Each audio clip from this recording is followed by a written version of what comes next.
যারা এই দাবিগুলো করছে, নারীবাদী যারা আজকে দাবি করেছে, এই দাবি যারা করেছে তারা কিন্তু কেউ অশিক্ষিত না। দুনিয়াবি বিচারে তারা প্রত্যেকেই শিক্ষিত। তারা হয়তো পিএইচডি ডিগ্রি হোল্ডার, তারা বিদেশে যে বিভিন্ন বড় বড় ডিগ্রি নিয়ে আসছেন, নিয়ে আসার পরেও তারা এই কথাগুলো কেন বলছেন? কারণ এরা কেউ নিজেদের ধর্মগ্রন্থ পড়েও দেখেনি, কখনো এরা বিবেচনা করে দেখেনি, কোনো বিশ্লেষণ করেও দেখেনি। তারা শুধুমাত্র পশ্চিমাদের কাছ থেকে যেটা শুনে এসেছে সেটা মুখস্থ করে সেটা আমাদের সমাজে সে ঢেলে দিচ্ছে। এখন আমাদের করণীয়টা কি? প্রথম যেটা আমাদের করণীয়, আমাদের নিজেদেরকে এবং আমাদের সন্তানদেরকে সাধ্যমতো সচেতন করতে হবে। কিভাবে? আমাদেরকে জ্ঞান অর্জন করতে হবে, ইসলাম সম্পর্কে সঠিক জ্ঞানটা আমাদের অর্জন করতে হবে। ইসলাম কেন এই বিধানগুলো দিয়েছে, প্রত্যেকটা বিধানের পিছনে কারণগুলো কি, সেগুলো আমাদের বিশ্লেষণ করে সেগুলো আমাদেরকে সঠিকভাবে জানার চেষ্টা করতে হবে। এবং সেই সাথে মনে রাখতে হবে আল্লাহ রাব্বুল আলামিন যে বিধান দিয়েছেন সেই বিধান কখনো তার বান্দার জন্য অকল্যাণকর হতে পারেই না, কোনো অবস্থাতেই হতে পারে না। আল্লাহ রাব্বুল আলামিন যে বিধান দিয়েছেন, তিনি আমাদের স্রষ্টা, তিনি জানেন তার বান্দাদের মধ্যে যিনি নারীর স্রষ্টা তিনি জানেন নারীকে কতটুকু দিতে হবে, যিনি পুরুষের স্রষ্টা তিনি জানেন পুরুষকে কতটুকু দিতে হবে। আল্লাহ রাব্বুল আলামিন তার নিজস্ব বিচার দিয়ে যা করেছেন সেটাই মানবতার জন্য কল্যাণকর। এই বিশ্বাস যদি আমার মধ্যে না থাকে তাহলে আমি যে কোনো সময় ভুল পথে চলে যাব। ফালাম আন্নাহু লা ইলাহা ইল্লাল্লাহ, তুমি আগে জেনে নাও যে আল্লাহ ছাড়া কোনো ইলাহ নেই, আল্লাহ ছাড়া কোনো মাবুদ নেই, আল্লাহ ছাড়া কোনো বিধানদাতা নেই। তিনি যে বিধান দিয়েছেন সেই বিধানের বাইরে কোনো বিধানই নেই। এই বিশ্বাসটা নিজের অন্তরে প্রথমে রাখতে হবে। আল্লাহ রাব্বুল আলামিন স্পষ্ট ভাষায় বলে দিচ্ছেন, ফালা ওয়া রাব্বিকা লা ইউমিনুনা হাত্তা ইউহাক্কিমুকা ফীমা শাজারা বাইনাহুম সুম্মা লা ইয়াজিদু ফি আনফুসিহিম হারাজাম মিম্মা কাযাইতা ওয়া ইউসাল্লিমু তাসলিমা। আল্লাহর কসম করে বলছি, তোমার রবের কসম করে বলছি, কোনো মানুষ ততক্ষণ পর্যন্ত ইমানদার হতে পারবে না যতক্ষণ না পর্যন্ত তুমি তাদের মধ্যে বিচার করার সময় যে বিধান দিয়ে দিয়েছো, যে ফয়সালা করে দিয়েছো, সেই ফয়সালা তারা অবনত চিত্তে মেনে না নেবে। সুম্মা লা ইয়াজিদু ফি আনফুসিহিম হারাজাম মিম্মা কাযাইতা, অতঃপর তুমি যে বিধান দিয়েছো সেই বিধানের ব্যাপারে তাদের অন্তরে সামান্য একটু আপত্তিও থাকবে না, কোনো ধরনের কোনো আপত্তি রাখার জায়গা থাকবে না। ওয়া ইউসাল্লিমু তাসলিমা, এবং পরিপূর্ণভাবে মেনে নেবে। এটাই হচ্ছে মুসলিমের পরিচয়। একজন মুসলিম আল্লাহর বিধান নিয়ে কোনো অবস্থাতেই কোনো আপত্তি করা, দ্বিমত করা তার সুযোগই নেই। আল্লাহ বলছেন, ওয়ামা কানা লিমুমিনিন ওয়ালা মুমিনাতিন ইযা কাদাল্লাহু ওয়া রাসূলুহু আমরান আইয়াকুনা লাহুল খিয়ারাতু মিন আমরিহিম। কোনো মুমিনের ক্ষেত্রে, কোনো মুমিনার ক্ষেত্রে এই সুযোগ নেই, যদি আল্লাহ এবং তার রাসূলের পক্ষ থেকে কোনো ফয়সালা চলে আসে সেই বিষয়ে তাদের নিজস্ব কোনো পছন্দ উপস্থাপন করার কোনো সুযোগ নেই। আল্লাহ রাব্বুল আলামিন বলেছেন যে নারী পুরুষের জন্য বিধান এটা, ব্যাস এটা। এখানে এটা বলার সুযোগ নেই যে না আমার একটা পছন্দ ছিল, আমার মনে হচ্ছে যে আধুনিক যুগে এটা বোধহয় বেশি ভালো হয়। এই সমস্ত কোনো চিন্তাধারা পেশ করার কোনো সুযোগ নেই যদি আপনি ইমানদার হয়ে থাকেন। ওমাই আসিল্লাহ রাসূলাহু ফাকাদ দাল্লা দালালাম মুবিনা, নিশ্চয়ই যে ব্যক্তি আল্লাহ এবং রাসূলের অবাধ্যতা করলো সে যেন স্পষ্টভাবে পথভ্রষ্ট হয়ে গেল। সম্মানিত উপস্থিতি, আজকে আমরা যে বিষয়ে খুতবা দিতে চাইব সেটি হচ্ছে বর্তমানে সারা বাংলাদেশে যে বিষয়টি নিয়ে আলোচনা হচ্ছে নারী নীতি। এই বিষয় নিয়ে আমরা কিছু কথা বলবো এবং সেই সাথে বর্তমান পরিস্থিতিতে আমাদের করণীয় কী, মুসলিম উম্মাহকে সচেতন করার জন্য, আমাদের প্রজন্মকে সতর্ক করার জন্য আমরা কি করতে পারি সে বিষয়ে আমরা কিছু আলোচনা করবো। আমা তৌফিক ইল্লা বিল্লাহ আলাইহি তাওয়াক্কালতু ওয়া ইলাইহি উনীব। সম্মানিত উপস্থিতি, আপনারা জানেন বর্তমানে যে সরকার চলমান রয়েছে এই সরকারের একটা বড় বৈশিষ্ট্য হচ্ছে এই সরকারের নীতিতে যারা নীতিমালা প্রস্তুত করছেন নিঃসন্দেহে আমরা তাদেরকে মনে করি তারা শিক্ষা দীক্ষা অনেক এগিয়ে আছেন, জ্ঞানী গুণে অনেক দূর এগিয়ে আছেন, কিন্তু তাদের একটা বৈশিষ্ট্য জায়গা, তারা হচ্ছে পাশ্চাত্য ফিলোসফি কর্তৃক প্রভাবিত।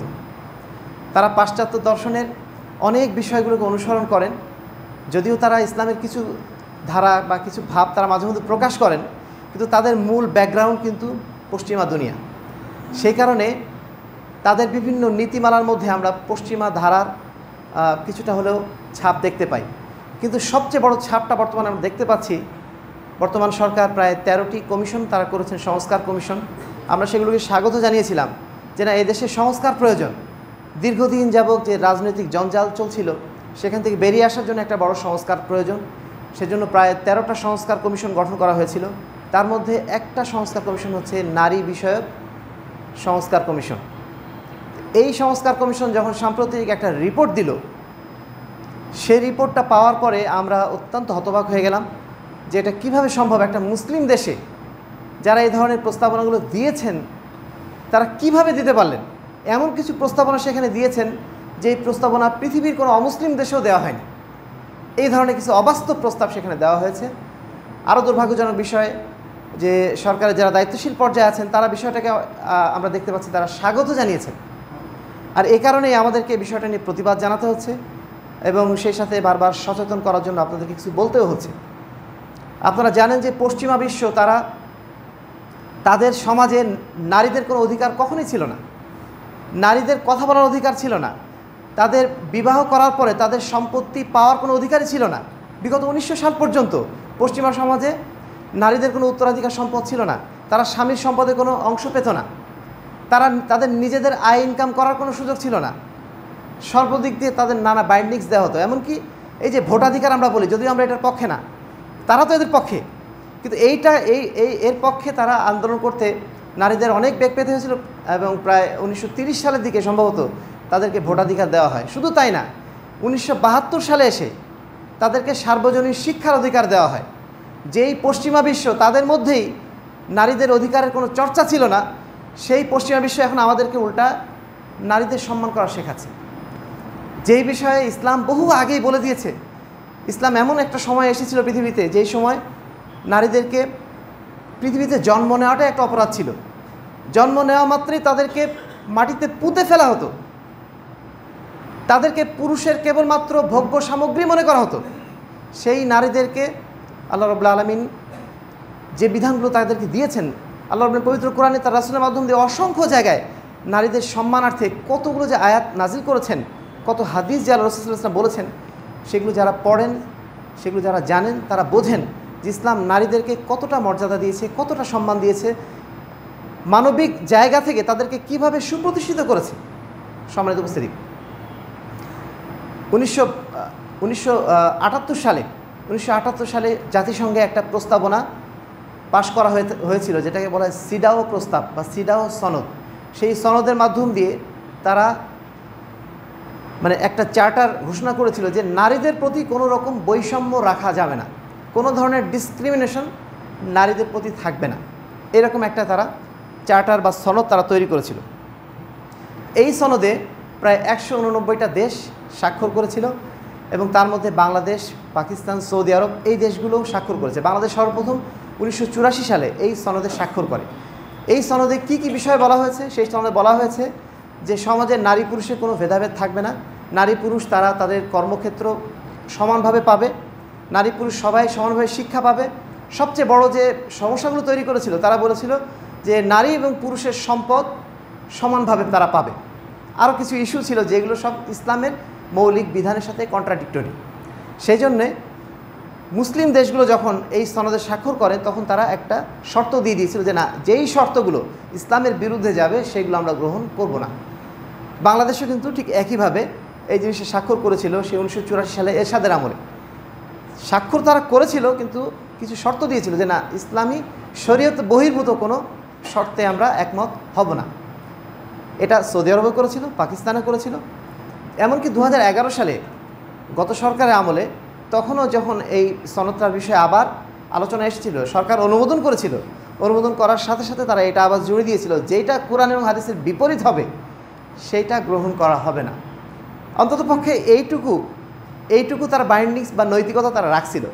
কিন্তু দুর্ভাগ্যের বিষয়, বর্তমান সরকারের আমলে যে প্রস্তাবনাটা পেশ করা হলো, আমরা জানি না এটা পাশ করা হবে কিনা।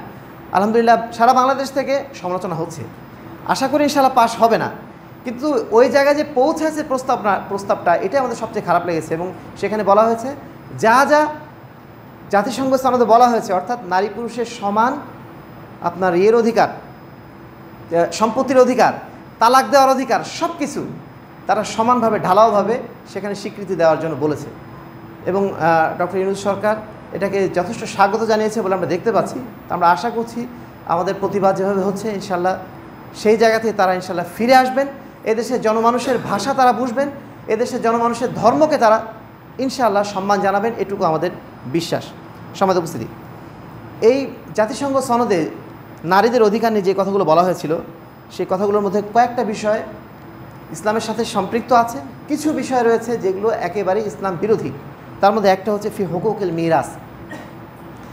সেখানে বলা হয়েছে নারী পুরুষ সবাই সমান মিরাস পাবে।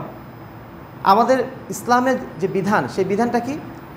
একজন সন্তান যদি পুরুষ হয়, ছেলে সন্তান যদি হয়, সে মেয়ে সন্তানের দ্বিগুণ সম্পদ পাবে।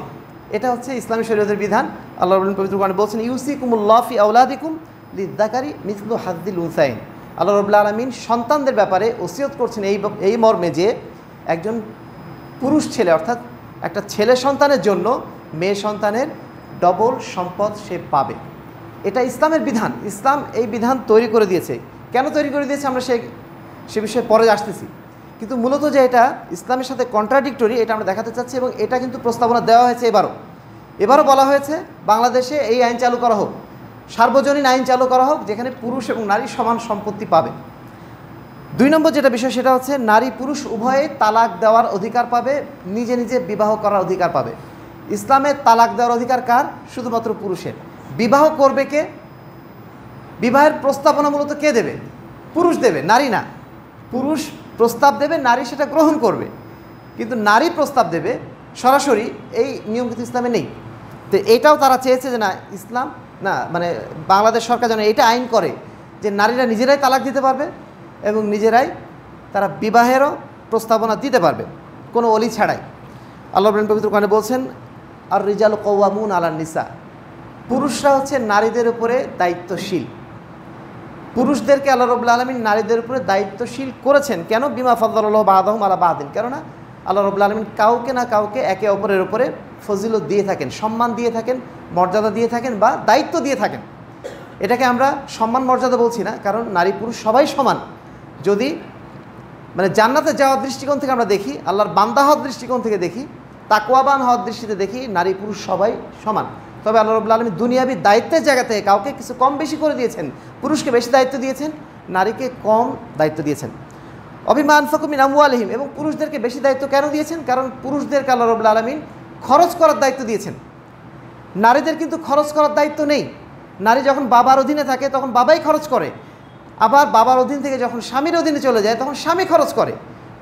নারীর কিন্তু বিশেষ কোনো দায়িত্ব নেই অর্থ খরচ করা। আর এই কারণেই আল্লাহ রাব্বুল আলামিন এই বিষয়টা নির্ধারণ করে দিয়েছেন যে পুরুষ নারীর চেয়ে সম্পদ বেশি পাবে। 3 নম্বর হচ্ছে তাহকিকুল উসুল আল ওয়াহিদ লিকুল্লি মারা। বলা হচ্ছে যে প্রত্যেকটা ক্ষেত্রে নারী এবং পুরুষ সমান, কর্মক্ষেত্রে সমান, এখানে সমান, সেখানে সমান, সব জায়গাতে তাদেরকে সমানভাবে দেখতে হবে। এই বিষয়টাও নিঃসন্দেহে ইসলামের আইনের বিপরীত। কারণ ইসলাম কাউকে না কাউকে বলেছে যে কিছুটা অংশ বাড়িয়ে দিয়েছে, কিছু অংশ কমিয়ে দিয়েছে। এই যে ভেদাভেদটা, এটা ইসলাম করে দিয়েছে কারণ এটা সমাজের একটা বাধ্যবাধকতা নীতি, সমাজের একটা বাস্তব নীতি। প্রত্যেক জায়গায় আপনি সমান আচরণ সবার দিকে করতে পারবেন না। একজন বৃদ্ধের প্রতি আপনি যে আচরণ করেন, একজন শিশুর প্রতি সে আচরণ করবেন। একজন সুস্থ স্বাভাবিক মানুষের প্রতি সে আচরণ করবেন। একজন মানুষ অসুস্থ, তার প্রতি আপনি যে এরকম দয়া দেখাবেন, একজন সুস্থ মানুষ তার প্রতি সেই দয়া দেখাবেন। এটাকে আপনি বৈষম্য বলবেন? এটা বৈষম্য না, এটা বাস্তবতা অনুযায়ী প্রপোর্শন করে দেওয়া। সব জায়গাতে শতভাগ সমান অধিকার এটা এভাবে দেওয়া সম্ভব না। একজন নারী একজন পুরুষ কখনো সমান না। নারী পুরুষকে সমান জায়গায় দেওয়া যায় না। এই জন্য আল্লাহ বলছেন ওয়ালাইসা যাকারু কাল উনসা, পুরুষ কখনো নারীর মতো নয়, নারী কখনো পুরুষের মতো নয়। দুজনের আলাদা আলাদা কর্মক্ষেত্র আছে, দুজনের আলাদা আলাদা দায়িত্ব আছে। পুরুষ চাইলে সে সন্তান জন্ম দিতে পারে না, আবার নারী চাইলে ইচ্ছা মতো সে সন্তান গ্রহণ করতে পারে না, তার পুরুষের সহযোগিতা নিতে হয়। এগুলো বাস্তব বিষয়, এগুলো বিষয় অস্বীকার করার কোনো জায়গা নেই। আল্লাহ রাব্বুল আলামিন বলছেন ওয়াতাম্মাত কালিমাতু রাব্বিকা সিদকান ওয়া আদলা। আল্লাহ রাব্বুল আলামিন তোমাদেরকে যে বিধান দিয়েছেন সেই বিধান সততার দিক থেকে, সত্যতার দিক থেকে এবং ন্যায়পরায়ণের দিক থেকে শতভাগ উত্তীর্ণ। লা মুবাদদিলা লিকালিমাতি, আল্লাহ রাব্বুল আলামিন যে বিধান দিয়েছেন এই বিধান পরিবর্তন করার সাধ্য কারণ নেই। ওহুয়াস সামিউল আলিম, তিনি সব কিছু শোনেন এবং তিনি সব কিছু জানেন। সূরা আল আনআম 115 নম্বর আয়াত। মজার বিষয় হচ্ছে যারা বলছেন যে সর্বক্ষেত্রে নারী পুরুষের বৈষম্য দূর করতে হবে, তারাই কিন্তু দাবি করেছেন যে আগামী যে নির্বাচন হবে সেই নির্বাচনে 600 আসন হবে, 600 আসনের মধ্যে 300 আসন নারীদের জন্য সংরক্ষিত হবে। কেন নারীদের জন্য সংরক্ষিত হবে? এইখানে তো আপনি নিজেই বৈষম্যের দাবি তুললেন। কেন আপনি নারীদের জন্য সংরক্ষিত করবেন? পুরুষের জন্য তো আপনি সংরক্ষিত করেন নাই, তাহলে নারীদের জন্য কেন হলো? এখানে যে এই বৈষম্য আপনারা নিজেরাই তৈরি করছেন, এখান থেকে প্রমাণ হয়ে যাচ্ছে এটা কখনোই সম্ভব না। শতভাগ আপনি সাম্য নিয়ে আসবেন, এই সাম্য কখনো সম্ভব নয়। ইসলাম মূলত সাম্যের কথা বলেনি, বলেছে ন্যায্যতার কথা। যার যতটুকু প্রাপ্য তাকে ততটুকু দিতে হবে, এটাই ইসলাম বলে দিয়েছে। 4 নম্বর যেটা বিষয় সেটা হচ্ছে যে এই বিধানের মাধ্যম দিয়ে জেনাকে হালাল করে দেওয়া হয়েছে। বলুন নাউজুবিল্লাহ মিন যালিক। বলা হয়েছে সমাজে একটা সবচেয়ে নিম্ন শ্রেণীর মানুষ যারা আছে তাদেরকে বলে পতিতা। এই পতিতাবৃত্তি এটাকে বলা হচ্ছে, এটাকে যেন বৈধ করে দেওয়া হয়। শুধু তাই না, বলা হচ্ছে তাদের যেন শ্রমিক হিসাবে ঘোষণা দেওয়া হয়, তারা নাকি শ্রমিক হবে। এই দাবি যদি মেনে নেওয়া হয় তাহলে সমাজে যত পাপী আছে, ধরেন যারা মাদক সেবী বা যারা মাদকের ব্যবসা করে, তারাও 2 দিন পরে লাইসেন্স চাইবে যে না আমাদেরও সুযোগ দেওয়া হোক, আমাদেরকেও লাইসেন্স দেওয়া হোক, আমাদেরকেও শ্রমিক হিসাবে গণ্য করা হোক, আমাদেরকেও ব্যবসায়ী হিসাবে গণ্য করা হোক। যারা চুরি করছে তারাও বলবে আমাদেরকেও লাইসেন্স দেওয়া হোক, চুরি করার লাইসেন্স দেওয়া হোক, কারণ আমরাও পেটের দায়ে চুরি করি। এটা তো আমাদের একটা পেশা। সবাই যার যার জায়গা থেকে লাইসেন্স চেয়ে নেবে। সম্মানিত উপস্থিতি, পৃথিবীর কোনো দেশে, যত নিকৃষ্ট দেশই হোক না কেন, এখনও পর্যন্ত এই পতিতাবৃত্তিকে কোনো পেশা হিসাবে স্বীকৃতি দেওয়া হয়নি, যেই স্বীকৃতি দাবি করা হয়েছে এখন বাংলাদেশে। বলুন নাউজুবিল্লাহ মিন যালিক।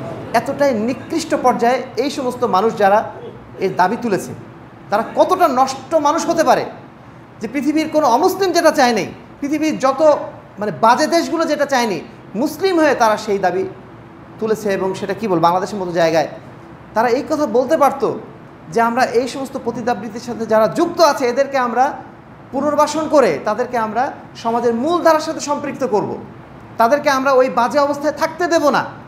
এই কথা তারা বলতে পারতেন। তারা যদি আসলেই নারীদের প্রতি দরদি হতেন, তাদের আসলে নারীদের প্রতি দরদ নয়, বরং সমাজে তারা এই নষ্টামি, এই ভ্রষ্টামি ছড়ানোর জন্যই তারা এই ধরনের দাবি আমাদের কাছে তুলেছে।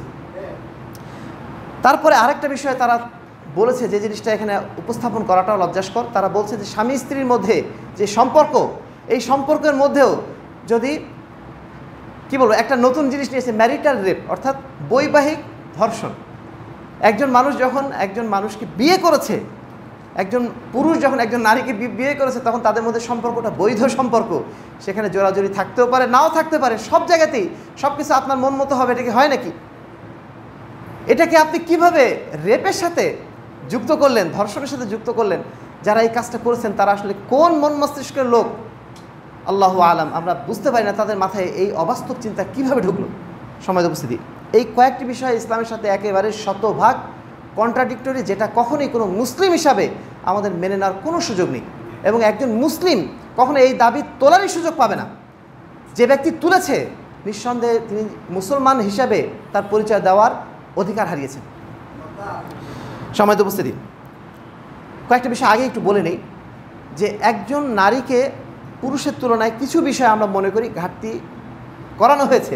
ইসলামের সমস্ত বিষয়ে নারীদের সমান বা পুরুষ নারীকে সমান করে দেখা হয়নি। কেন দেখা হয়নি? প্রথম কারণ সেটা হচ্ছে নারীদের যেমন পর্দার বিধান রয়েছে, পুরুষদের পর্দার বিধান নারীদের মতো না। পুরুষদেরও কিন্তু পর্দার বিধান আছে, কিন্তু সেটা অন্যভাবে।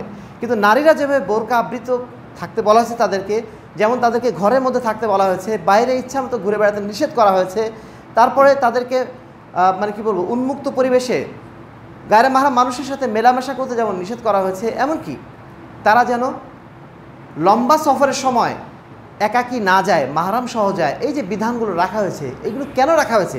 এগুলো কি নারীর মর্যাদা খাটো করার জন্য? বরং নারীকে সম্মানিত করার জন্য, নারীর মর্যাদাকে অক্ষুণ্ণ রাখার জন্য, নারীর নিরাপত্তা সংরক্ষণ করার জন্য। কারণ নারী পুরুষের মতো নয়। একজন পুরুষ তার শক্তি সামর্থ্য রয়েছে, আত্মরক্ষার মতো সুযোগ রয়েছে, কিন্তু একজন নারী ভালনারেবল। সে পুরুষের মতো শক্তিশালী নয়, পুরুষের মতো তার সেই অবস্থান নেই। এই কারণে তার নিরাপত্তা ব্যবস্থা নিতে হয়। যেমনভাবে একজন বৃদ্ধ ব্যক্তি, সে একা চলাফেরা করতে পারে না, তার জন্য একটা ব্যবস্থা নিতে হয়। একজন শিশু, সে একা চলাফেরা করতে পারে না, বাপ মা তাকে সবসময় দেখে রাখে। একজন নারী নিঃসন্দেহে যতই তিনি বিবেক সম্পন্ন হন না কেন, নিঃসন্দেহে পুরুষের মতো তিনি শক্তিশালী নন। এই কারণে তার জন্য আল্লাহ রাব্বুল আলামিন একটা বিধিবিধান দিয়ে দিয়েছেন, তার সেফটির জন্য, তার নিরাপত্তার জন্য, তার সম্মানের জন্য, তার মর্যাদার জন্য। এবং এটা তার জন্য একটা কি, একটা ম্যানার। একটা মানুষকে দেখলে আমরা সালাম দিই, তাই না? একজন মানুষকে সালাম দিই, কেন সালাম দিই? এটা একটা ম্যানার, একটা সুন্দর আচরণ।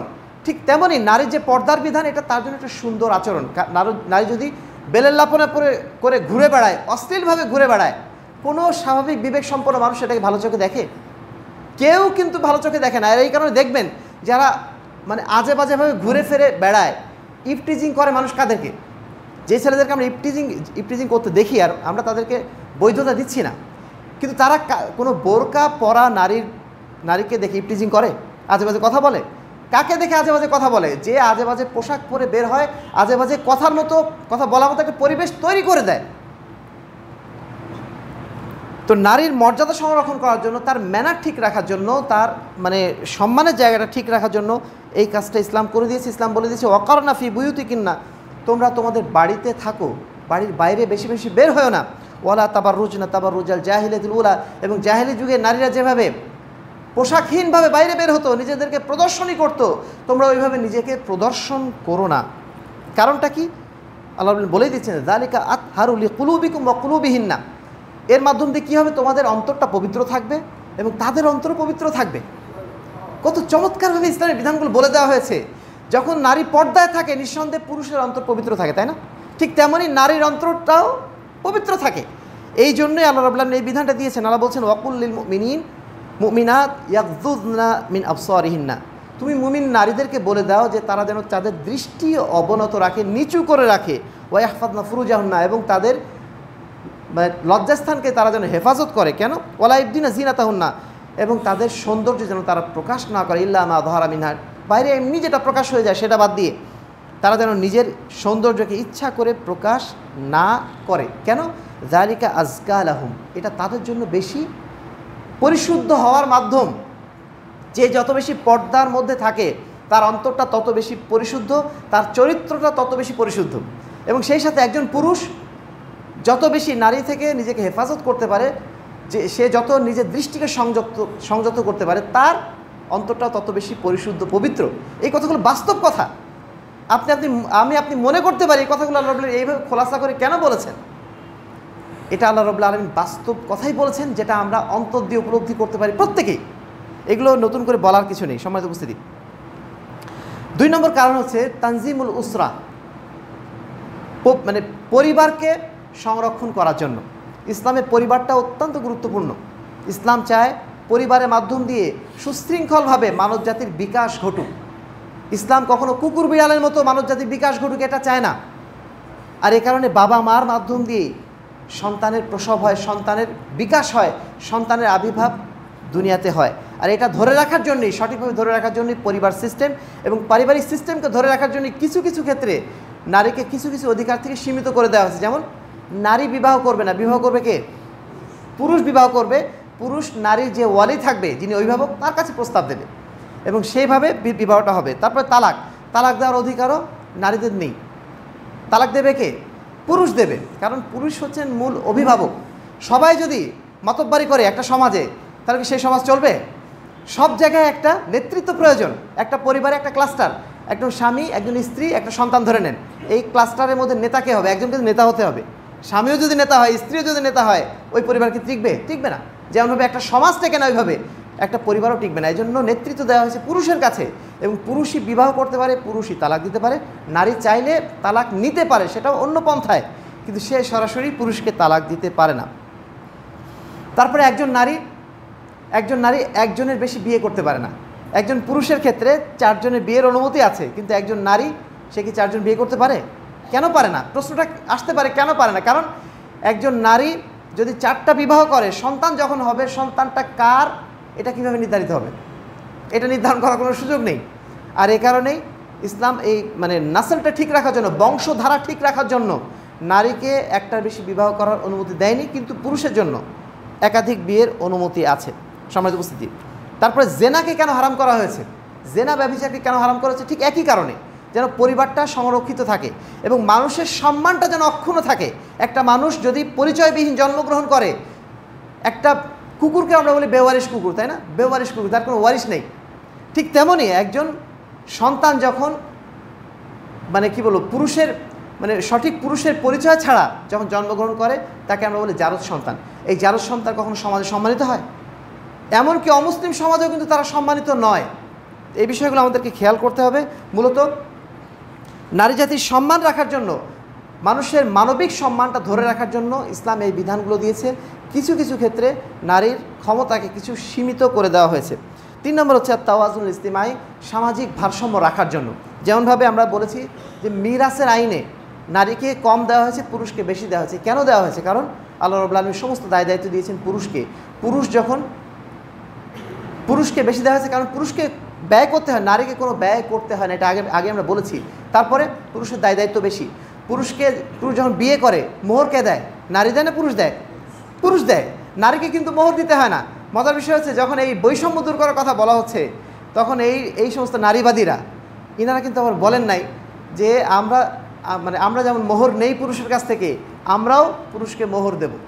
এই দাবি তারা আবার করেন নাই। মানে নিজের জায়গায় তারা ঠিক আছেন, নিজের তালটা ঠিক রেখে তারপরে তারা অন্য দাবি তুলছেন, যেগুলো হয়তো বা কী বলবো, একেবারে অবাস্তব দাবি। সম্মানিত উপস্থিতি, যেটা বলছিলাম যে মিরাসের ক্ষেত্রে পুরুষকে বেশি দেওয়া হয়েছে এই কারণেই, যেহেতু তারা তাদের পরিবারের প্রতি দায়িত্ব পালন করে, তাদের বাবা মার প্রতি দায়িত্ব পালন করে, যে দায়িত্বটা মেয়েদের ওপরে নেই। এই কারণে তাদেরকে বিশেষভাবে এই সুযোগটা দেওয়া হয়েছে। আরেকটা বিষয় যেটা বিশেষ করে অমুসলিমরা বলে থাকে, যে নারীদেরকে ইসলামের সাক্ষ্য আইনে তাদেরকে মানে কি বলবো, তাদের মর্যাদাহানি করেছে। কেন?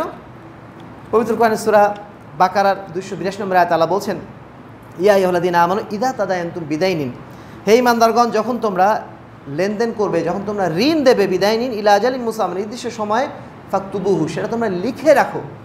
কাউকে আপনি 20 টাকা ঋণ দিচ্ছেন, ঋণ দেওয়ার সময় আপনি লিখে রাখবেন, এটাই ইসলামের বিধান। অনেক সময় আমরা এমনি ঋণ দিয়ে দিই। কেউ ঋণ চেয়েছে, ঋণ দিয়ে দিয়েছি, পরে এটা নিয়ে গণ্ডগোল লেগে যায়। কেউ বলছে যে না, ঋণ আপনি দেন নাই, অথবা অমুক সময় নির্ধারণ করে দেননি, অনেক ধরনের ঝামেলা ফাসাদ সৃষ্টি হয়। কিন্তু ইসলাম কিন্তু বহু আগে নির্দেশনা দিয়ে দিয়েছে, তুমি যে ঋণটা দিবে সেই ঋণটা তুমি লিখে রাখো। এবং লিখে রাখার সময় আল্লাহ বলছেন, ওয়াস্তাশহিদু শাহিদাইনি মির রিজালিকুম, তোমাদের পুরুষদের মধ্যে 2 জনকে সাক্ষী রাখো। আও ইমরাতান, একজন পুরুষকে তোমরা সাক্ষী রাখো। ওয়া ইমরাতান, অথবা একজন পুরুষ এবং 2 জন মহিলাকে তোমরা সাক্ষী রাখো। এইখানে যেটা তারা বলছেন যে একজন পুরুষ সমান 2 জন মহিলা করা হয়েছে ইসলামে, যেটা নারীর জন্য নাকি অসম্মানজনক। কিন্তু এইখানে এই আয়াতে কিন্তু আল্লাহ রাব্বুল বলে দিচ্ছেন, মিম্মান তাওযান মিনাস শুহাদা আন তাদিল্লা ইহদাহুমা ফাতুযাক্কিরা ইহদাহুমাল উখরা। নারীদেরকে কেন বলা হয়েছে 2 জন রাখতে? কারণ নারীদের মাসে একটা নির্দিষ্ট সময় আসে যখন তাদেরকে মানসিকভাবে অনেকটা তাদেরকে ডিপ্রেশনে থাকতে হয়। অনেক সময় তারা অনেক কিছু ভুলে যায়। পুরুষের মতো তারা স্ট্রং মেন্টালিটির অধিকারী না। এই কারণে একজন যেন আরেকজনকে স্মরণ করিয়ে দিতে পারে। এই কারণে আল্লাহ রাব্বুল আলামিন 2 জন সাক্ষীর কথা এখানে বলেছেন। এবং শুধুমাত্র এইটা লেনদেনের ক্ষেত্রে, অন্য কোনো ক্ষেত্রে না। অন্য কোনো ক্ষেত্রে কিন্তু বলা হয়নি, শুধুমাত্র লেনদেনের ক্ষেত্রে 2 জন সাক্ষী নিয়ে আসতে বলা হয়েছে নারীদের পক্ষ থেকে। কারণ একজন নারী যেন ভুলে গেলে আরেকজন নারী যেন সেটা স্মরণ করে দিতে পারে। ইসলামের প্রত্যেকটা বিধান অত্যন্ত বাস্তবসম্মত। যদি কোনো জায়গায় নারীদের কোনো অধিকার সীমিত করে দেওয়া হয়, এটাও নির্দিষ্ট একটা কারণে, এটা অকারণে না, অথবা তাদেরকে অমর্যাদা করার জন্য না, সেটা বরং বাস্তব পরিস্থিতি দিকে লক্ষ্য রেখে। সর্বোপরি যে কথাটা, সেটা হচ্ছে ইসলাম মানুষের মধ্যে সমতা না, বরং ন্যায্যতার বিধান দিয়েছে। সবাইকে সমান করা সম্ভব নয়, যেটা আমি আগেই বলেছি। একজন বৃদ্ধের অধিকার, যেটা একজন মানে শিশুর অধিকার, একজন সাধারণ প্রাপ্তবয়স্ক মানুষের অধিকার কখনো সমান হতে পারে না। কারণ এক একজনের চাহিদা এক এক রকম, তার চাহিদা অনুযায়ী তাকে দিতে হবে। এটাই ইসলামের বক্তব্য এবং এটাই ইসলামের ন্যায্যতা। ইসলাম সমতার কথা বলেনি, ন্যায্যতার কথা বলেছে। এই জন্য আল্লাহ বলছেন, কুল হাল ইয়াস্তাবিল্লাযিনা ইয়ালামুন ওয়াল্লাযিনা লা ইয়ালামুন, যারা জানে এবং যারা জানে না তারা কি কখনো সমান হতে পারে? যারা জাহান্নামী, যারা জান্নাতি, তারা কখনো সমান হতে পারে? অবশ্যই ভাগাভাগি রয়েছে, সবাই একরকম না। আল্লাহ বলছেন, আফানাজালুল মুসলিমিন কাল মুজরিমিন, যারা পাপী লোক এবং যারা আল্লাহর প্রতি আনুগত্যশীল বান্দা, তারা কি কখনো এক হতে পারে? মালাকুম কাইফা তাহকুমুন, তোমাদের কি হলো? তোমরা কিভাবে এই ধরনের কথাবার্তা বলছো? এই ধরনের সমতার কথা, সাম্যের কথা তোমরা কেন বলছো? আমি আপনি জেনে শুনে আমার দোকানে কোনো দুর্নীতিবাজ ব্যক্তিকে দোকানদার হিসেবে নিয়োগ দেব? আপনি যে বৈষম্য করছেন, তাহলে একজন ধরেন যোগ্যতায় 2 জনই পাশ করে গেছে, 2 জনই যোগ্যতায় পাশ করে গেছে, কিন্তু একজন দুর্নীতিবাজ, একজন ভালো মানুষ, আপনি কারে নেবেন? নিঃসন্দেহে যিনি ভালো মানুষ তাকে আপনি নেবেন। এখন যদি ওই দুর্নীতিবাজ লোকটা বলে যে না, আমার প্রতি বৈষম্য করা হলো, এটা কি মেনে নেওয়া যাবে? সে দুর্নীতির কারণে সে পিছিয়ে গেছে, দুর্নীতির কারণে তাকে আমরা সমান অধিকার দিতে পারছি না। সবাই সমান অধিকার পাবে না, সবাইকে ন্যায্য অধিকার দেওয়াটাই হচ্ছে ইসলামের দাবি। আশা করি এই বিষয়টা আপনারা বুঝতে পেরেছেন। সম্মানিত উপস্থিতি, আরেকটা প্রশ্ন আসে এখানে, যে ইসলাম কি সব জায়গাতেই নারী পুরুষকে মানে 1:2 এভাবে দিয়েছে? না। যখন কোনো ব্যক্তি তার মানে সন্তান রেখে মারা গেছে, এই সময় যদি তার বাপ মা জীবিত থাকে দুইজনকেই কিন্তু 1.6 দেওয়া হয়। এখানে কিন্তু বাবা মা সমান, বাবা মা দুজনকেই এখানে সমান দেওয়া হয়। যখন সন্তানকে দিচ্ছি, সন্তানকে দেওয়ার সময় হয়তো এই ভাগাভাগিটা হচ্ছে প্রয়োজনের কারণে, কিন্তু বাবা মার ক্ষেত্রে যদি দেখা যায় সন্তান বেঁচে আছে, সেই ক্ষেত্রে বাবা মাকে কিন্তু দেওয়া হচ্ছে 1:6, অর্থাৎ দুইজনকে কিন্তু 1.6 করে দেওয়া হচ্ছে। তো সেই ক্ষেত্রে কিন্তু বাবা মা দুজনকে সমান দেওয়া হয়েছে। সব জায়গাতেই এই বৈষম্যটা নেই, যেখানে প্রয়োজন হয়েছে সেখানে দেওয়া হয়েছে, যেখানে যতটুকু দেওয়া প্রয়োজন ইসলাম সেইভাবেই বিতরণ করে দিয়েছে। সম্মানিত উপস্থিতি, এবার আমরা আসি যে আমরা এই মুহূর্তে আমাদের করণীয়টা কি। সারা বিশ্বব্যাপী আমরা আমাদের সন্তানদেরকে যখনই পাঠাবো, আমরা দেশের মধ্যে যখন রাখছি, আমাদের শিক্ষা ব্যবস্থায় বারবার এই নারীবাদের কথা আসছে, ফেমিনিজমের কথা আসছে। এই কথাগুলো শুনতে শুনতে আমাদের সন্তানরা কিন্তু অভ্যস্ত হয়ে যাচ্ছে এবং তারা ভাবছে মনে হয় ইসলামের মধ্যে কিছুটা এরকম বৈষম্য আছে, ইসলামের মধ্যে এমন কিছু বিষয় আছে যেই কারণে নারী পুরুষের সম্মানের কম বেশি আছে। এই চিন্তাধারা আমাদের সন্তানদের মধ্যে অনেকের মধ্যে চলে আসতে পারে। সর্বোপরি যাদেরকে আমরা বিদেশে পাঠাচ্ছি, এই সন্তানরা বিদেশে যেয়ে কিন্তু এইগুলো গিলে আসছে। যারা এই দাবিগুলো করছে, নারীবাদী যারা আজকে দাবি করেছে, এই দাবি যারা করেছে তারা কিন্তু কেউ অশিক্ষিত না। দুনিয়াবি বিচারে তারা প্রত্যেকেই শিক্ষিত, তারা হয়তো পিএইচডি ডিগ্রি হোল্ডার, তারা বিদেশে যে বিভিন্ন বড় বড় ডিগ্রি নিয়ে আসছেন। নিয়ে আসার পরেও তারা এই কথাগুলো কেন বলছেন? কারণ এরা কেউ নিজেদের ধর্মগ্রন্থ পড়েও দেখেনি, কখনো এরা বিবেচনা করে দেখেনি, কোনো বিশ্লেষণ করেও দেখেনি। তারা শুধুমাত্র পশ্চিমাদের কাছ থেকে যেটা শুনে এসেছে সেটা মুখস্থ করে সেটা আমাদের সমাজে সে ঢেলে দিচ্ছে। এখন আমাদের করণীয়টা কি? প্রথম যেটা আমাদের করণীয়, আমাদের নিজেদেরকে এবং আমাদের সন্তানদেরকে সাধ্যমতো সচেতন করতে হবে। কিভাবে? আমাদেরকে জ্ঞান অর্জন করতে হবে, ইসলাম সম্পর্কে সঠিক জ্ঞানটা আমাদের অর্জন করতে হবে। ইসলাম কেন এই বিধানগুলো দিয়েছে, প্রত্যেকটা বিধানের পিছনে কারণগুলো কি, সেগুলো আমাদের বিশ্লেষণ করে সেগুলো আমাদেরকে সঠিকভাবে জানার চেষ্টা করতে হবে। এবং সেই সাথে মনে রাখতে হবে আল্লাহ রাব্বুল আলামিন যে বিধান দিয়েছেন সেই বিধান কখনো তার বান্দার জন্য অকল্যাণকর হতে পারেই না, কোনো অবস্থাতেই হতে পারে না। আল্লাহ রাব্বুল আলামিন যে বিধান দিয়েছেন, তিনি আমাদের স্রষ্টা, তিনি জানেন তার বান্দাদের মধ্যে যিনি নারীর স্রষ্টা তিনি জানেন নারীকে কতটুকু দিতে হবে, যিনি পুরুষের স্রষ্টা তিনি জানেন পুরুষকে কতটুকু দিতে হবে। আল্লাহ রাব্বুল আলামিন তার নিজস্ব বিচার দিয়ে যা করেছেন সেটাই মানবতার জন্য কল্যাণকর। এই বিশ্বাস যদি আমার মধ্যে না থাকে তাহলে আমি যে কোনো সময় ভুল পথে চলে যাব।